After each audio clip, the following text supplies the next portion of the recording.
Karuana, welcome into the Copilot Studio. It's really good to have you in here, and I really appreciate you taking some time out of your busy schedule to have a chat with me. So, welcome. Thank you so much. I'm so happy to be here. Now, you're not going to need too much of an introduction. You're across a lot of channels. You've got your own little show. Well, it's not really a little show, it's a big show.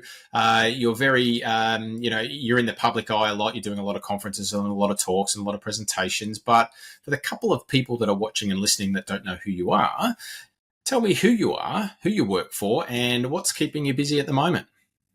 Thank you so much. I will. I always think that's so funny. I really do that there's this idea that there's all these people who know who I am. Because in my world, I'm just doing my gig over here, right? I work in collaborative apps and platforms, Jeff Teeper's organization at Microsoft, and I run the Microsoft 365 Customer Advocacy Group, and we're accountable for Microsoft 365 and Copilot. We do quite a bit of work with the Power Platform folks as well, Copilot Studio and more. I feel like I have the best job in the world. I get to run communities and events. One thing that's different that a lot of folks don't know is that my team sits in engineering. We're not part of the marketing organization, although we partner with them all the time.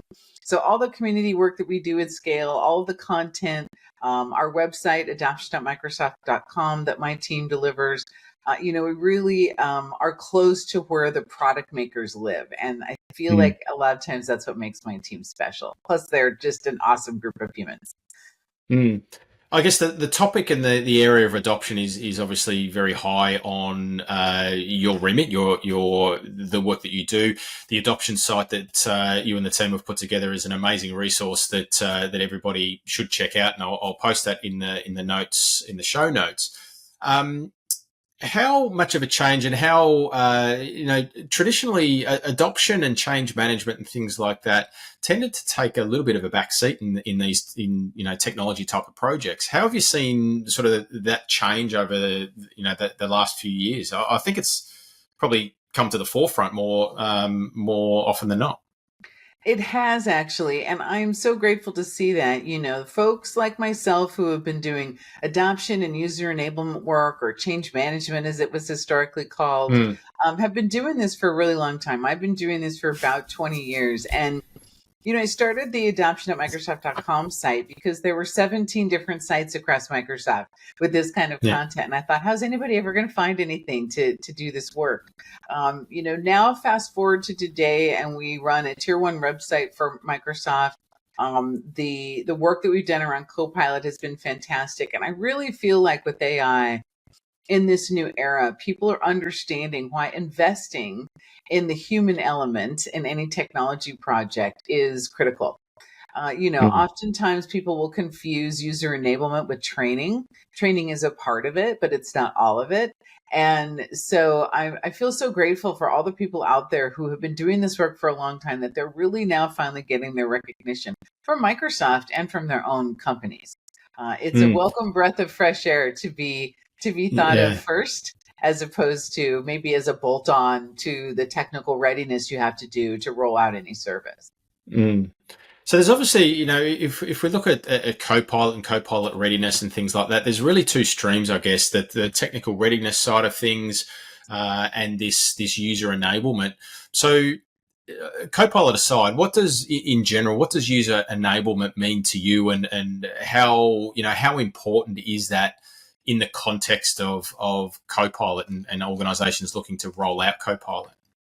That's a fantastic question. Well, if you look at the customer success kit that we put together for Copilot implementations, you'll see that what we've done is really document what has always been the best practice, whether you were moving back in the day to Office 365, or moving from Skype to Teams, or rolling out, some component of Microsoft Viva.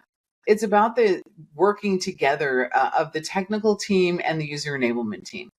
And in user enablement, you really need to have three core things: a community of practice, on demand training, and champions, people who are Mm. peers of the folks who are onboarding to this new experience, whatever it may be, for them to go and ask questions and really get some confidence in what they're doing.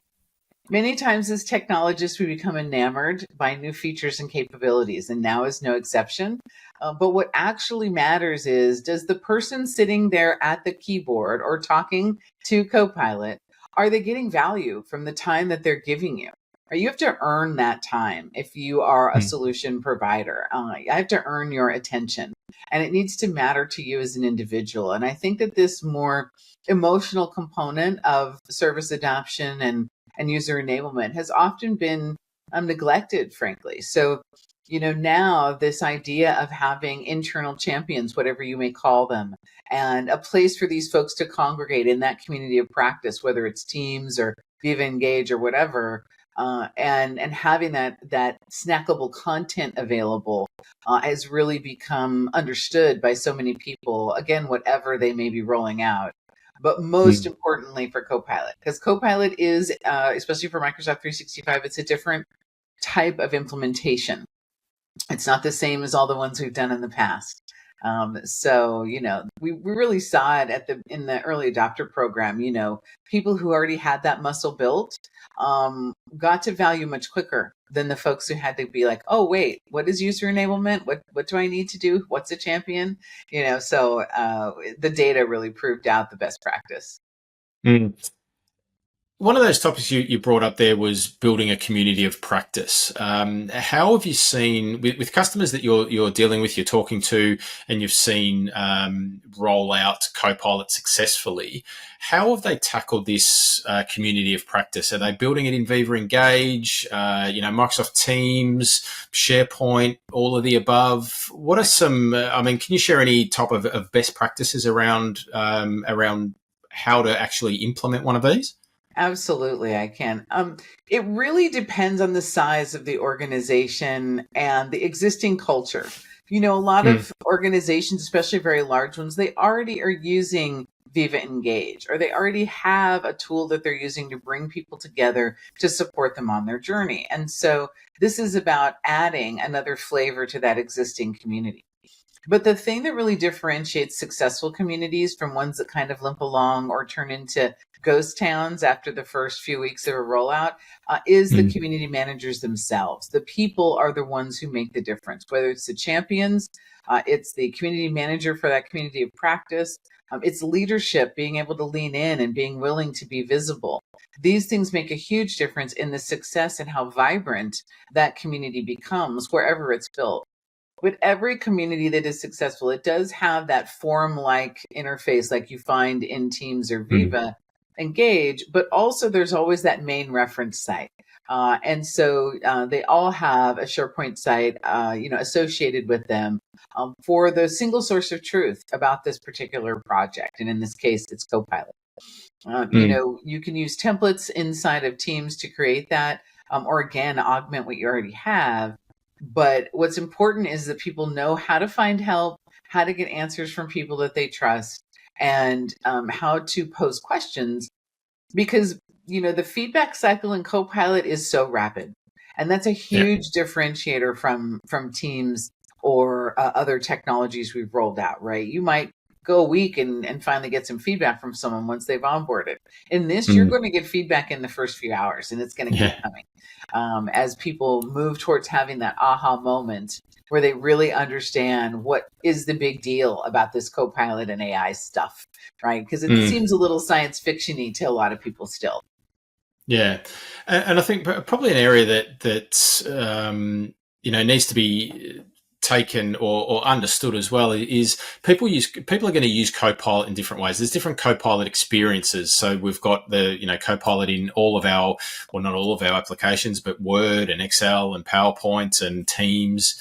But how important do you think it is to understand how to use a Copilot experience or multiple Copilot experiences for your specific role, as opposed to a more general type of usage? Because I talk to a lot of executives, and then there could be marketing people or IT people. Executives are going to use maybe the Copilot or the meeting recaps and the meeting summarization and those type of things, whereas the content creators inside of organizations or marketing people are going to use a different experience. So how do you see what importance does that play in a successful implementation or rollout? This is a very timely question. I was just having this conversation with a set of customers and their support folks just recently.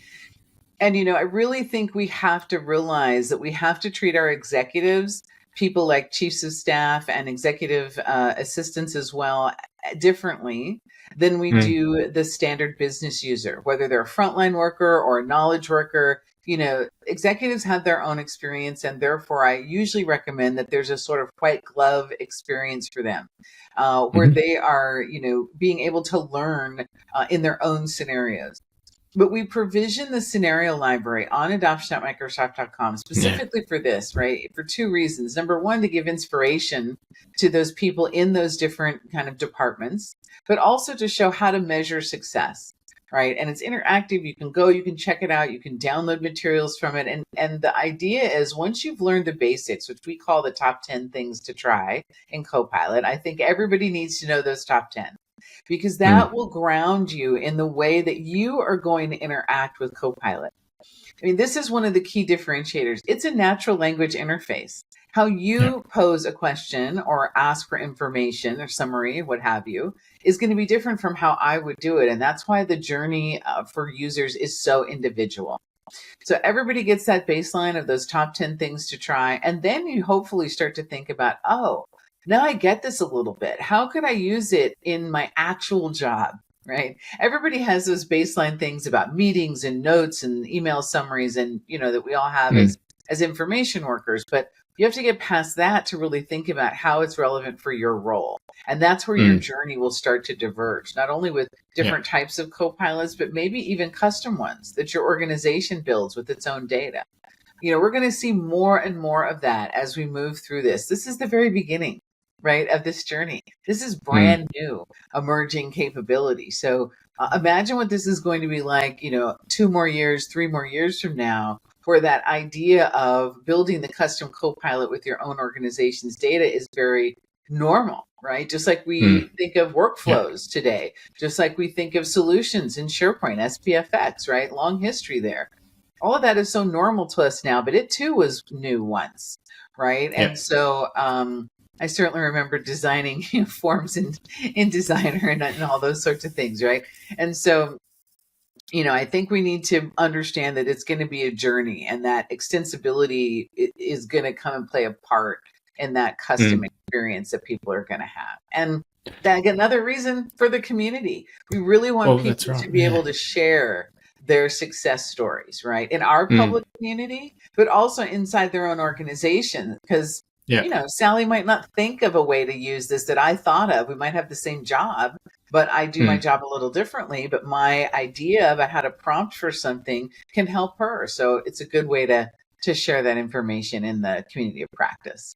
Yeah, I was just going to touch on that. I mean, that's where the community of practice comes in really, really beneficial, really, really handy, and is super important to let's just say that entire journey. I mean, we do have these 10 prompts, and we do have the common things, the things that you touched on, the summaries and all that type of stuff. But I mean, that sort of loses its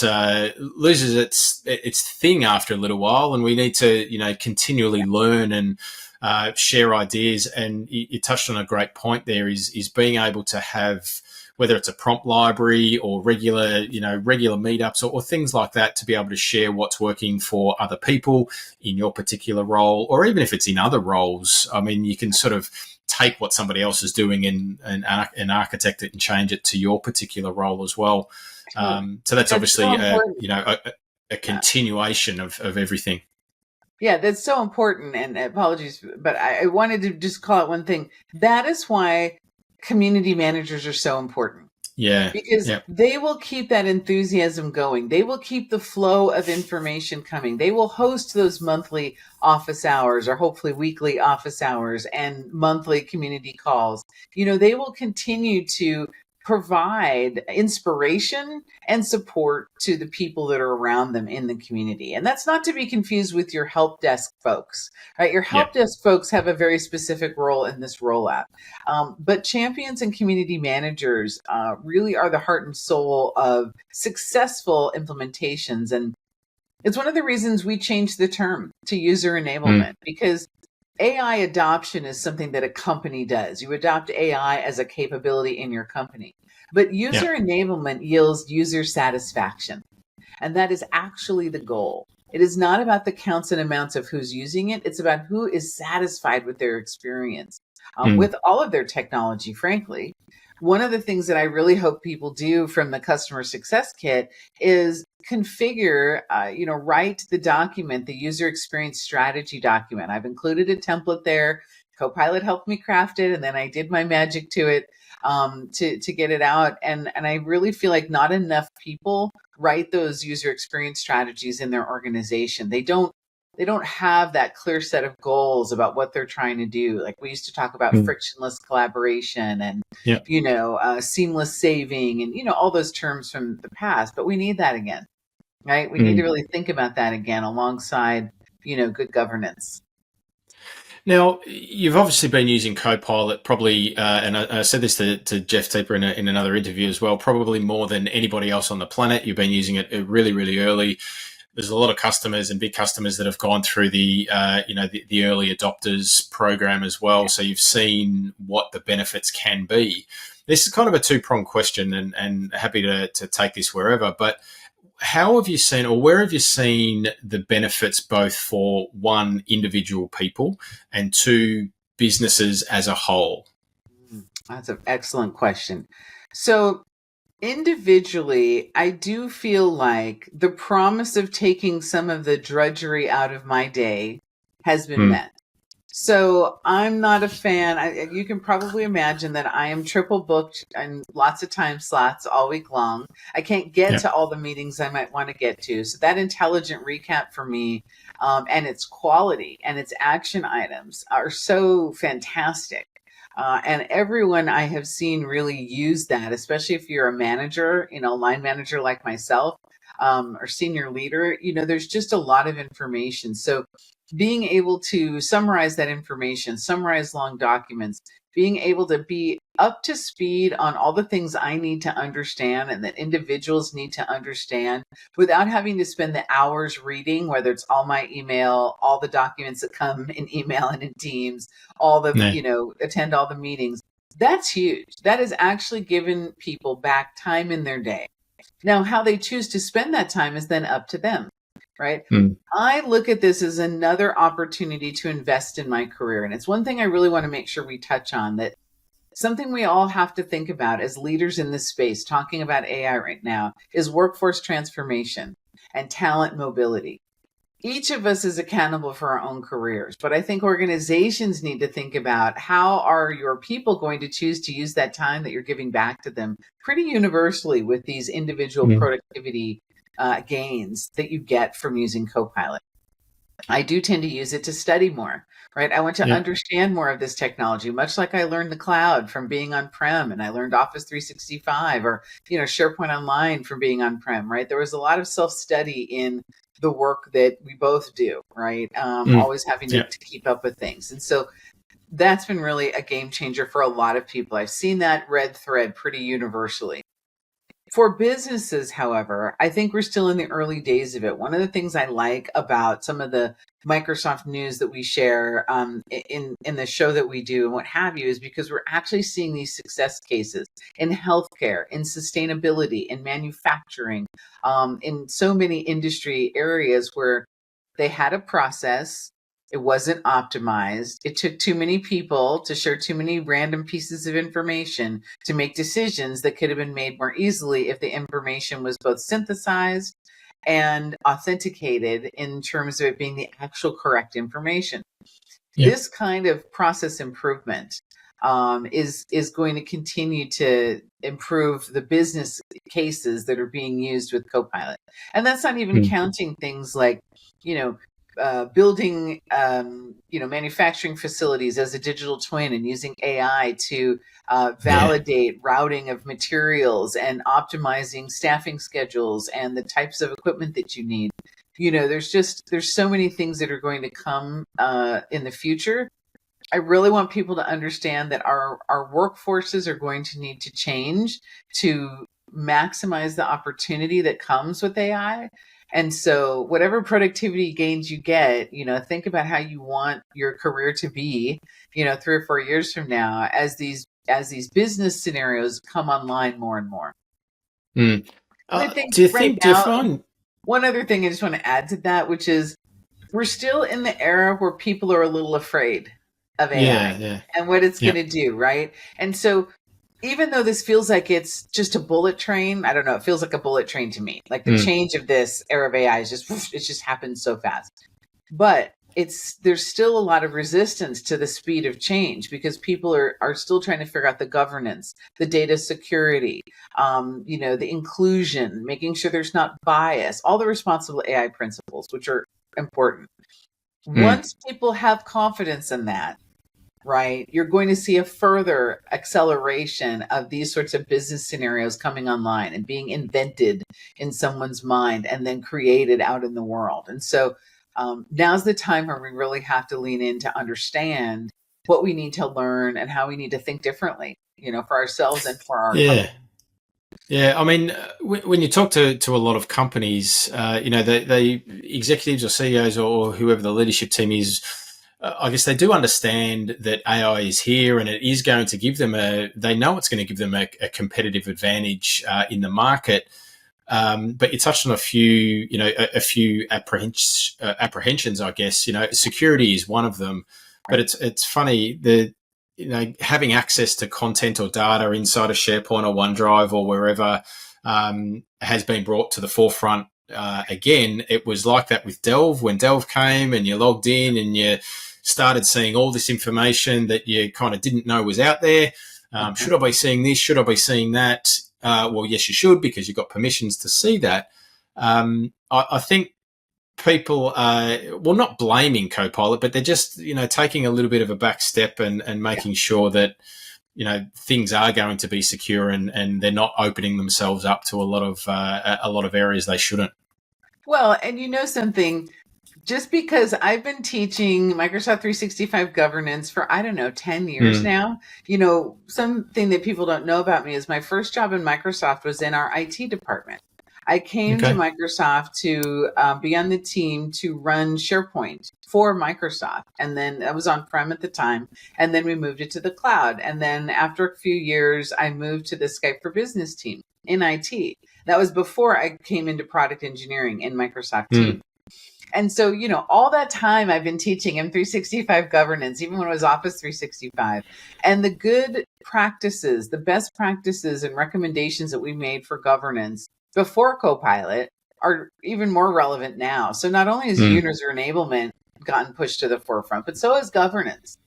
If you Yeah. look at our technical readiness guide, a good, chunk of that you should do for your tenant anyway, whether you Yeah. have That's Copilot right. licenses or not, right? And Mm. so having good information architecture, good governance always creates a better user experience, these sorts of things.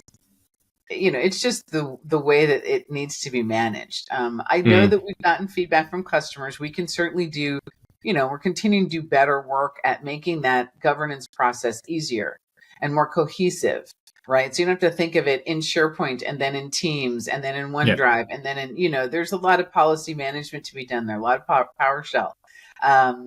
But nonetheless, that is what needs to happen. Lifecycle management is the thing. And Yeah. people need to, Yeah. follow up with those teamwork governance tools and just do it, because then they'll Mm. be Copilot ready, Yeah. right? Now, the adoption site and all the information that you do provide through that site is full of best practices and things to do to do well and to think about. What about some pitfalls? What should organisations be, I guess, on the lookout for, or that you've seen that haven't worked so well from your Mm, experience? yes. Oh, yes. Um, again, we've got those themes that existed before Copilot and that continue to carry through, and then we've got some unique ones. I Mm. think a top-down only approach to technology rollouts is a mistake.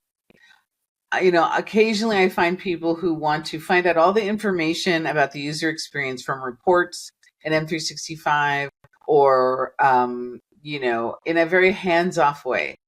Yeah. And my feedback to them is always go talk to your people. You don't know what you don't know about the actual experience and pain points of your business users if you're not physically talking to them. I don't care where they are in the world. You're on one side of the planet right now. I'm on another. We're having a conversation. Do that with the Yeah. people in your Yeah. organization, Yeah. right? You need to ground your theories in real world information, not just assumptions. So that's a Yeah. big one that I see a lot. And executive managers sometimes take the word of other executive managers without actually talking to the people who have the hands on the keyboard. Mm. This is so true in the white glove situation. You know, some of the most powerful, informed, intelligent people I have ever met did not have fancy titles. They are usually chiefs of staff, business managers, executive assistants, those people who are providing the support to the executives and senior leaders in an organization. The knowledge that those people have about how your company works is gold. And if you Mm. do not have a forum for them, and if you're not listening to their, issues and challenges, then you are setting yourself up for failure, right? And they are oftentimes so overlooked for people with fancier titles, frankly. Yeah. And I think that that's really unfortunate because often by the time I get to a customer, there's something to unstick, there's something to repair, right? And they call me in and ask for my help or that of my team. And oftentimes it's a communication problem. It's not talking to the right people at the right time. It's not Yeah. sharing what the overall vision is and then letting that vision be supported by champions or other folks who are enlisted to support that vision, but also to be advocates for the employees in that organization. Which, Mm. as an aside, is one of the reasons I named my team the Customer Advocacy Group. I made that name up to try to, put a wrapper around all the different stuff that my team has been doing over these years I've been Yeah. doing it at Microsoft. And I wanted to be that advocate for the real business user and for the real IT professional, like the jobs I used to have. I was an Mm. IT manager not that long ago at a public company, and that's a very stressful job. Yeah. Right? Yeah. And I haven't forgotten that, and I Yeah. promised if I ever got someplace that I could help those people, I would. And so being their advocate inside of Microsoft is a privilege, but I think that oftentimes that advocacy, they will listen to me when they won't listen to their own people, which I Yeah. find sad. Like Mm. your own Yeah. people are the holders of your institutional knowledge. Like Yeah. you Yeah. really need to listen to them. Are you seeing that change? Is that changing? Like It this is. top It is down? changing. Yeah. If, things like the feedback tools and the Microsoft 365 tenants, more folks are turning that on. They're using the surveys, either making their own in Microsoft Forms or the ones in Yeah. Viva and Glint. They're having these forums, they're holding these meetings. So I'm really optimistic that these old school trends of not listening are going to pass. And that one of Yeah. the benefits of the era of AI will be the rise of those voices to elevations in an organization where they can really inform the culture and the process of these rollouts, right? Mm. So yeah, I'm excited about the way that this is changing, because it's been a long time coming. Yeah. Yeah. Absolutely. Now, what about you personally? You've been, as I said before, you've been using Copilot for a long time. You've got to have some insights, and you've got to be using it, and you're saving yourself. We can't make any more time. You've got to get it all back. How is Copilot helping you personally in your role, and what, I guess, what Copilot experience is doing that the most? It's all about the data. It's Hmm. all about the data. I feel like, like many modern managers, I am surrounded by data. And I often feel like if I just understood the data better, I would have more insights about how to be successful and drive value for the place that I work, right? That's my Yeah. job. I'm supposed to do that, right? And resolve people's issues. The thing that bothers me is when I don't understand people's issues, or when I'm worried about maybe I'm doing the wrong thing, like I'm not seeing the priorities clearly. So being able to extend Copilot experiences to data inside of Microsoft has been incredibly valuable to me. And, I'm looking forward to Microsoft Build, where we make some more announcements around those capabilities. But being able to have more of that data at my fingertips and have it take less time for me to find insights. I don't, I used to be a database administrator. That's one of the many jobs that I've had before I came to Microsoft, long ago, beginning of my career. And, writing SQL queries, like I could probably still do it if I reminded myself of the syntax, and now that's not even that anymore, right? It's so many other things. And so whether it's Fabric or whatever it is, do I really have time to learn all that to get out the insights that I need? Not really. When I could just craft a pretty well thought out prompt because I understand my business against the data that already exists in my environment. That's huge for me, right? Because frankly, there's not a lot of time to waste, right? Yeah, We have an no, that's right. opportunity to drive great impact, and I can't wait around for someone to make me a report. I just want to interact with the data, ask my questions, get my answers, and then go off and make decisions based off of that information because I feel confident in it. So that's a huge thing for me that I think is only going to grow when I think about seeing analytics from the Viva Engage networks, or when I think about the security scenarios, when I think about just data that comes from a variety of different community sources, none of which are formatted the same, right? But the AI can understand that information and pull out of it what I need to know to make decisions in where I'm going to deploy resources, for instance, or revise the resources I've got out there. So for me, that's really been huge. And I think that that's an advantage of working at Microsoft is I've got to already think about those sorts of scenarios. I think that's new for a lot of people. I don't think they're there yet, but over the next, 6 to 12 months, many, many people are going to say what I just said. Yeah, they will. And I think, do you think that changes the career and the job landscape then? So you spoke there before, just then about, needing to write SQL queries and all that sort of stuff. And now it's probably, I might know, or you might know SQL, back to front, but I know how to craft a prompt to get the same outcome. Yes. I don't know how to write SQL, but I know how to craft a prompt to actually get the result. How do you see that? How do you see that playing out in I guess the job career market? That's exactly right. That is such a perfect example too, because you don't need to know.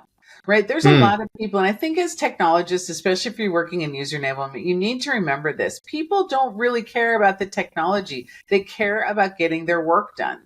And so they don't need to know how to craft the connector necessarily to that data source. They don't need to know necessarily how to build some of the things that you can build today and will continue to be able to build in Copilot Studio. But they really need to understand is crafting that prompt. And that's why Copilot Labs and the work that we're doing there, some amazing work coming from a woman named MJ DePalma inside Microsoft on inclusive prompting, so that as you write the prompt, you're weeding out the bias from the grounded response. Okay. That sort of thing, that is its own skill set. And so whatever job you have today, understanding how crafting prompts to understand the data better and get answers out is definitely going to be a part of your job going forward. So that's why I want everybody to really understand the art of the prompt and why we included that handout in our success kit, because crafting prompts is really important. You don't necessarily have to be a prompt engineer, but you do need to know how to talk to your Copilot in a way that gets a successful answer back, an information back from the data source that you are interacting with. Yeah, and I think being able to and learning how to, or the art of prompting well, really does help with leveraging Copilot for better productivity. And it's all about the art of crafting that prompt, depending on the experience, because the prompt that you're using in Excel is going to be different to the one that you use in PowerPoint or in M365 Chat or things like that. That is correct. And also, I think some of those bumps in the experience will smooth out over time, right? I think that, you do still see some of the edges of the experience across the different services. Yeah. But more and more of that is going to recede into the background. The good news about Microsoft is we listen to feedback. We read it religiously, especially on this topic. And so we're doing everything we can to continue to innovate, but also to improve the user experience. That's very important to us. On top of the leadership journey and technical readiness and user enablement are those responsible AI principles. Those are the things that really supercharge the innovation you're seeing come out of Microsoft right now, and our ongoing work with OpenAI and other folks, right? And so, Yeah. we're definitely going to be able to improve that experience, but you couldn't be more right. That art of the prompt is so important. Yeah. Now, what can you share? What's exciting you about what's coming in this space? I know there's going to be a lot of announcements. At the time of this recording, we're sort of mid-April. There's Build. There's other large conferences coming up. What can you share or allude to that's coming that's going to give everybody value? Well, I think that this idea of you're having your personal experience with Copilot and how that plays out across your team, I think, and how that plays out across different product spaces is going to continue to deepen and evolve, number one. So I think that the performance, reliability, and quality of those answers as people get their governance together is going to continue to improve. And I also think that we're going to continue to provide you with more and more tools to make that easy. Right now, governance, as I mentioned, across M365 can feel like a bit of a chore. There's lots of things that we're thinking about to improve that experience for the IT professional and the person on that technical readiness team. I think that being able to get that information, one of the things that we just announced just last Thursday in Jared Spatero's blog post was the Microsoft Viva Learning Copilot Academy. So this idea of learning in the flow of work and having that curated content available right there is a very important concept that you're going to continue to see us invest in. And frankly, we're synthesizing this information right around Microsoft Learn and other skilling experiences so that everybody really has a democratized opportunity to learn this stuff, right? I actually don't know any other AI supplier that puts as much money and intelligence power into the skilling arena as Microsoft, right? And so I'm really excited about that. The last thing I'll say is that extensibility space is just going to light up. It's already lit up with Copilot Studio. So much more is coming there.